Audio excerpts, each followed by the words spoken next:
যদি বাবু গয়েশ্বরের উপর যখন হামলা হয়েছিল তখন হিন্দু ভাইরা চুপ কেন ছিল? যখন বিশ্বজিৎকে প্রকাশ্য দিবালোকে এই পেশিবাদী সরকারের সময় হত্যা করা হয়েছিল, নির্মমভাবে তাকে কুপিয়ে জখম করে হত্যা করা হয়েছিল, তখন হিন্দু ভাইদের আবেগটা কোথায় ছিল? তাদের আবেগটা কোথায় তখন কাজ করেছিল? যখন চট্টগ্রামে আওয়ামী লীগের মেজবানে পায়ের তলায় পড়ে 8 জন হিন্দু মারা গিয়েছিল, যেটি সোশ্যাল মিডিয়ায় অনেক আলোচনার জন্ম দিয়েছিল, কই তখন ইসকনের প্রতিবাদ কোথায় ছিল?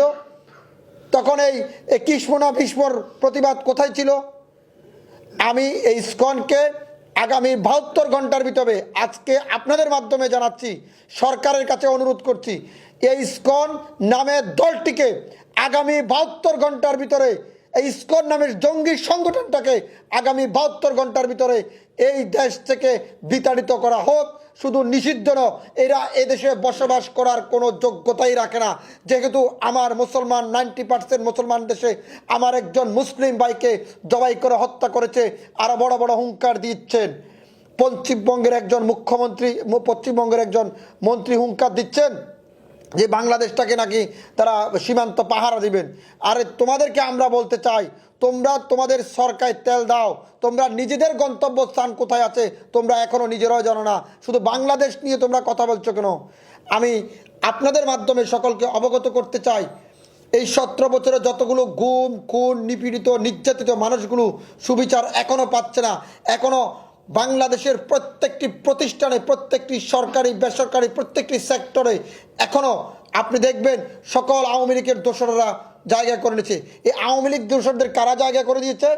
এই সরকারের যে উপদেষ্টারা আছেন তারাই আওয়ামী লীগের লোকদেরকে এখনও সুযোগ সুবিধা দিচ্ছেন। না হলে এই ঘটনাগুলোর জন্য বাংলাদেশে তো আওয়ামী লীগ ধরেন 3 মাস না, আগামী 3 বছরও কথা বলার মতন সাহস ছিল না। তাহলে এই 3 মাস যেতে না যেতে কিভাবে আওয়ামী লীগ সাহস পাচ্ছে কথাগুলো বলার জন্য? কিভাবে আন্দোলন করার সাহস পাচ্ছে? কিভাবে চট করে বুট করে দেশে ঢুকার কথা বলছেন? আপা কিভাবে বলছেন? আপার এত গায়ের জোর কোত্থেকে আসে? 80 বছর বয়স হয়ে গেছে, আপার কি এখনো তেজ কমে নাই? আপার তেজ কমবে, একটু ধৈর্য ধারণ করুন। বাংলাদেশের মানুষ ইস্পাতের চাইতে কঠিন হতে বাধ্য করবেন না। যদি ইস্পাতের চাইতে কঠিন হতে বাধ্য করেন তাহলে আপনাদের পিঠের চামড়া তো দূরের কথা, হাড্ডিও খুঁজে পাওয়া যাবে না।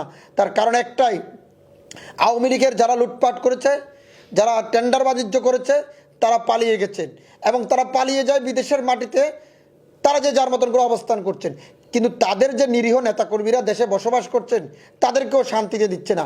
আমি আওয়ামী লীগের নিরীহ নেতাকর্মীদের কাছে বলবো, বাবা তোমরা সহজ সরল মানুষ, তোমরা তোমাদের আপার কথা কান না দিয়ে তোমরা সুন্দরভাবে, তোমরা যেভাবে যেখানে ঘুমন্ত অবস্থায় আছো, যেভাবে আত্মগোপনে আছো, এভাবে কিছুদিন থাকো।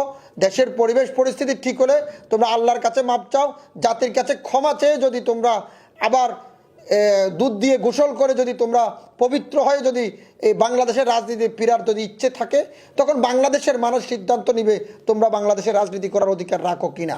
কিন্তু তার আগে বাবা তোমরা চিল্লাচিল্লি লাফালাফি করো না। কিস্তির টাকার নামে, লোনের নামে বাংলাদেশের এই সহজ সরল মানুষগুলোকে ঢাকায় এনে কোনো ষড়যন্ত্রের যদি চিন্তা ভাবনা করো, তোমরা এটা ভুল করবা।